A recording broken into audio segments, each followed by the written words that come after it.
Bahinzi borozi ndetse namwe mwifuza gutunganya umusaruro ukomoka ku buhinzi n'ubworozi bafitiye inkuru nziza. Gisabo Creative Industries ni rwo ruganda rubakorera imashini zifite ubwo bushobozi. Babakorera imashini zitunganya ubwatsi bw'amatungo, ububisi ndetse n'ubwumye.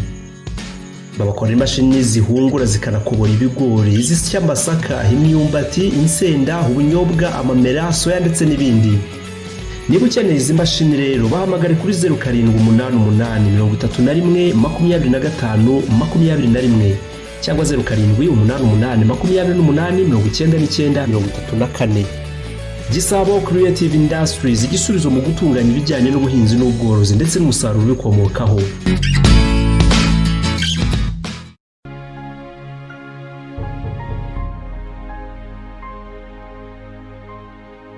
Ongera tubashimiye cyane ndetse tubifuza gukomeza kugira ibihe byiza mu mwese mwahisemo gukomeza kubana na YouTube channel yacu yitwa Think Again. Turabashimira cyane, mukomeze mubane natwe, utarakanda kuri subscribe ayikandeho kugira ngo buri video yose dushyizeho ajya abasha guhita yibona. Hanyuma byabana byiza ukanze kukazogera kaba kari hara ku ruhande kitwa notification, iyo gakaze buri kintu kagufasha nuko video ikimara kujyaho bahita baguhereza message cyangwa se notification nyine kubwira yuko hari ikintu gishyizwe kuri ya channel, hanyuma ukabasha kukibona hatabayeho gutinda cyangwa se gukererwa. Reka twinjiye mu rundi ruhererekane nkuko mumaze kubimenyera, n'uruhererekane rw'inkuru, ariko za nkuru zifite icyo zigiye kutumarira. Inkuru zitwigisha ni stories, telling stories, zaba izacu bwite, zaba izagiye zihimbwa n'abantu batandukanye, zaba izagiye ziba ku bantu mu buryo buri bw'ukuri koko, hanyuma bakazisangiza abandi kugira ngo nabo bazisangize abandi, bityo dukuremo isomo.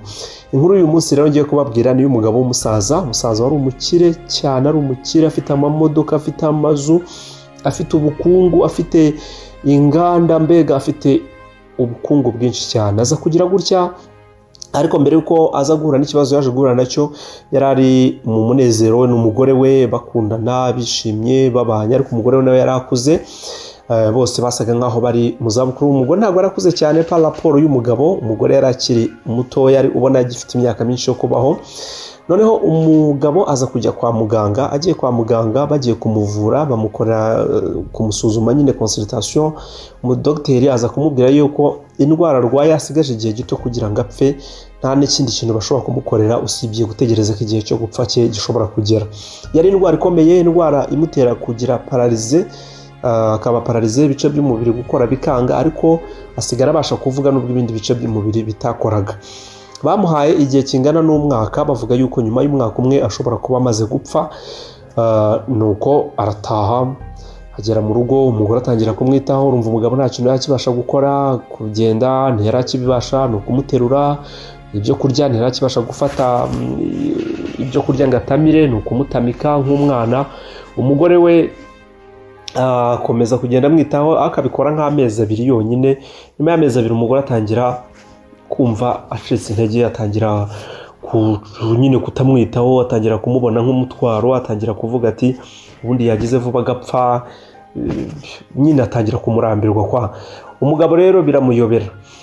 Umugore ibaze umugabo niba yagize iyo paralize, ibice byose by'umubiri byabaye paralize, namwe murabyumva, hari ibice byose biba byabaye paralize kugeza nubwo bya bice byo kuri za ngingo zikomeye zo kubaka urugo nabyo biba paralize, biba bitakibasha gukora. Niyo umuntu atabasha gukoresha ukuboko, niyo umuntu atabasha kunyeganyega, ça veut dire que nta kintu yabasha gukora. Ibyo rero byatumye umugore agera noneho ku rwego rwo kutihanganira ubwo bushobozi buke bw'umugabo we, atangira kumuca inyuma, atangira kuzageza n'abasore cyangwa se abandi bagabo mu rugo, ariko umugabo abibona akabura uko agira. Umugabo ibyo ntabwo byari bimubabaje, nta n'ikibazo byari bimuteye kuko n'ubu ntacyo yarakishoboreye, ariko icyamubabazaga cyane ni uburyo atamwitagaho ngo byibuze abashe kumufasha mu kubona ibyo kurya, kugeza n'ubwo inzara yageze itangira kujya imwica, atangira kumwicisha inzara kugira ngo apfe vuba agende yihute. Umugabo rero umwe muri bene wabo aza kugira igitekerezo cyo kumushakira umuganga umwitaho mu buryo bwihariye. Amushakira umuganga, umwana w'umukobwa w'umuganga, akomeza kugenda akurikirana uno mugabo, akamugaburira, akamwoza, akamukora buri kimwe cyose, ariko umugore nyine akabibona ati bikoreye nese kubyishyurirwa. Yes, do it.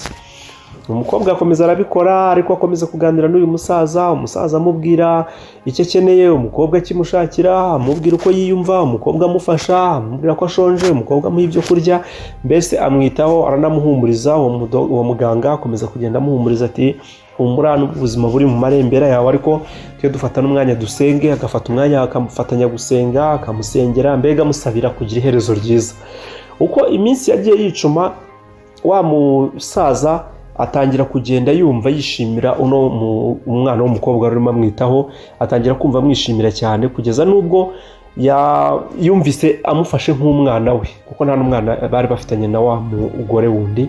Atangira kumva amufashe nk'umwana we, urukundo rurazamuka, yumva ni umubyeyi kuri we, ku buryo yageze kugera ku iherezo ry'ubuzima bwe yumva yaramaze kumukonsidera nk'umwana we, ariko ntabwo yarageze abimubwira. Gusa yamubwiye ijambo rimwe, aramubwira ati mwana wanjye, komeza inzira watangiye yo kuba umuntu mwiza no kuba umuntu w'ingirakamaro mu bandi, ibi ngibi bizakugirira umumaro n'ahazaza hawe. Umwana ati murakoze mubyeyi.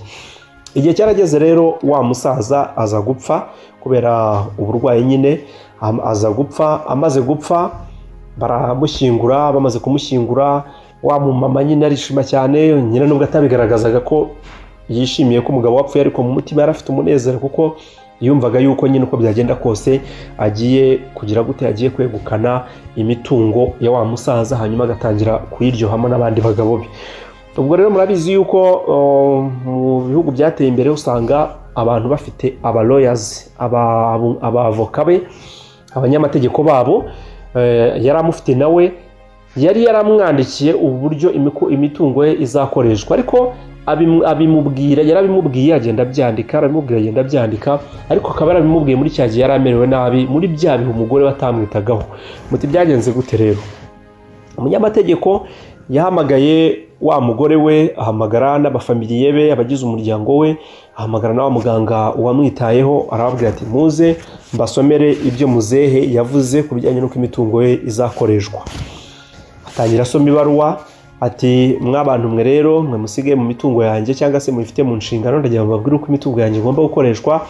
Ati inzu yanjye nziza cyane n'imodoka zanjye 3 zari nziza cyane, 3 zihenze kurusha izindi. Ati umugore wanjye nabanye nawe ibihe byose, yambereye umugore mwiza mu bihe byacu byo kujya kuba muri ibyo bihe byiza, yambereye umugore w'indashyikirwa mu gihe nari nkeneye kuba ndi kumwe n'indashyikirwa mu buryo bw'amarangamutima n'urukundo. Icyo gihe yarabigerageje. Kubw'iyo mpamvu rero inzu yanjye nziza mubona agomba kuzayegukana, zira modoka zanjye 3 zose zigomba kubize, akaba ari we uzegukana. Hanyuma umugore ahantu yari yicaye yumva bahereye ku nzu, bagiye ku modoka, atagira kwishima, aravuga ati ubu ngubu hagiye gukurikiraho inganda, hakurikiraho n'iki, ko yumva uko byagenda kose ko ari ugiye kubyegukana. Hanyuma bikirangira ahita umunyamategeko aravuga ati hari n'indi baruwa ariko ngomba kubasomera, yanditse nayo mbere y'uko apfa. Iyo baruwa yarandikaga ati nkimara guhura n'umuntu ufite ubumuntu, umutima wanjye n'ibitekerezo byanjye byabonye agaciro ko kugira ubumuntu no kwitura uwo muntu ufite ubumuntu.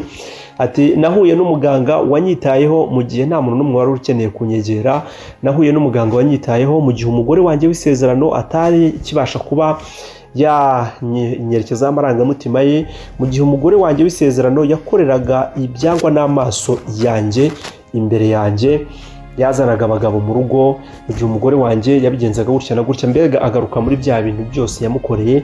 Ati icyo gihe nibwo nabonye agaciro ko kugira umuntu ugufitiye ubumuntu. Uwo muntu rero ni uwo mudogiteri, amuvuga ni uwo muganga, amuvuga mu izina. Ati kubw'iyo mpamvu mbona nta kindi namwitura usibye kumuha 100% ry'imitungo yanjye iri mu nganda zose aho ziva zikagera, akaba ari we nyirazo, abakozi baho akaba ari we ubayobora, akaba ari we mbega akaba owner byose, akaba ari we ubyegukana, kugira ngo umuntu afite nibizakomoka muri ibyo bintu muhaye bizahure n'ubwo bumuntu bwe, akomeze bifashisha abandi. Kubw'iyo mpamvu rero imitungo yanjye yose ukuyemo imodoka ugakuramo n'inzu, mbihaye uno mukobwa w'umuganga, azaba ari we uba nyirabyo kugeza iteka ryose.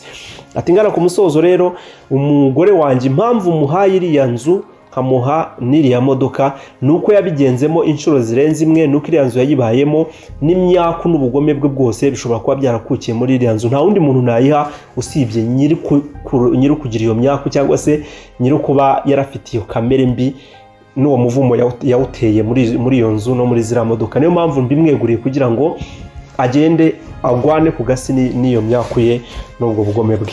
Abantu bari aho bose barumirwa, bifata ku munwa, ariko bose bakuramo isomo rivuga ngo gira neza wigendere, ntukajye ufata umuntu nk'uw'imburamumaro mu gihe ari mu bihe bibi, ahubwo igihe ubona hari icyo wamufasha kugira ngo abashe kuzamuka, burya wabikora kugira ngo byibuze niyo yatabaruka atabarukana umunezero.